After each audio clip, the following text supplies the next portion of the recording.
অবসরপ্রাপ্ত শিক্ষকের বাড়িতে দিনে দুপুরে চুরির ঘটনায় চাঞ্চল্য ছড়ালো।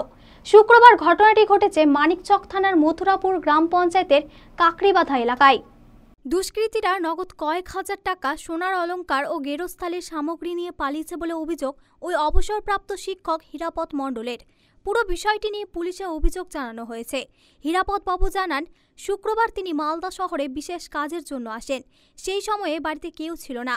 দুপুরে বাড়ি ফিরে দেখেন দরজার একটা অংশ ভাঙা রয়েছে, ঘরের জিনিসপত্র ওলটপালট অবস্থায় পড়ে রয়েছে। তারপরে চুরির বিষয়টি সামনে আসে। নগদ কয়েক হাজার টাকা ও কয়েক ভারী সোনার অলংকার সহ ঘরের বেশ কিছু আসবাবপত্র চুরি করেছে দুষ্কৃতীরা।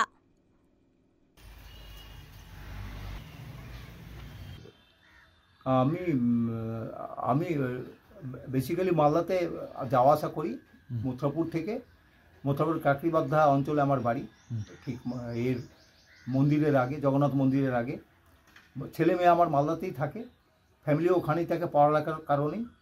তো সপ্তাহে 2 দিন 3 দিন আমি ওখানে থাকি। তো আমি এখান থেকে শনিবারে যাই, রবি সোম মঙ্গল থেকে বুধবারে বা বৃহস্পতিবারে আমি চলে আসি। তো কালকে বৃহস্পতিবার আমি মালদা থেকে এসে খাওয়া দাওয়া করে মানিকচক সানফোর্ড স্কুল এবং আরেকটা বিদ্যাজ্যোতি স্কুল আছে, ওখানে আমি কাজ করি। ওখান থেকে ফেরার পথে কাজ টাজ করে যখন 4টা সাড়ে 4টার সময় বাড়ি ঢুকি আর কি, মোটামুটি 5টা বেজে যায় আর কি।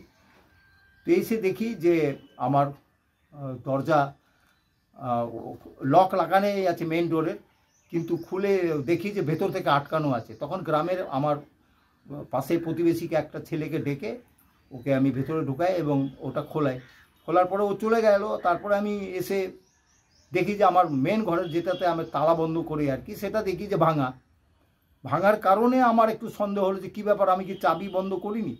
তারপরে দেখি যে না, এই তো ভাঙা আছে। তারপরে ভেতরে ঢুকলাম, দেখি ছন্ন বিচ্ছন্ন অবস্থায়, লাইট টাইট তার সব কিছু ছেঁড়া রয়েছে, বাক্স সব খোলা আছে, যতগুলো কাপড় চোপড় যা একটু জমানো আমার 30 বছর সার্ভিস লাইফের যা জিনিস ছিল, বাসনপত্র, ছোটোখাটো বাচ্চাদের গয়না টয়না এবং ভালো জামা কাপড়, শাড়ি, এগুলো তন্ন করে যতগুলো যা ছিল এবং আমার বিয়ের কিছু জিনিস, এগুলো নিয়ে চলে যায়। মালদা টুডে।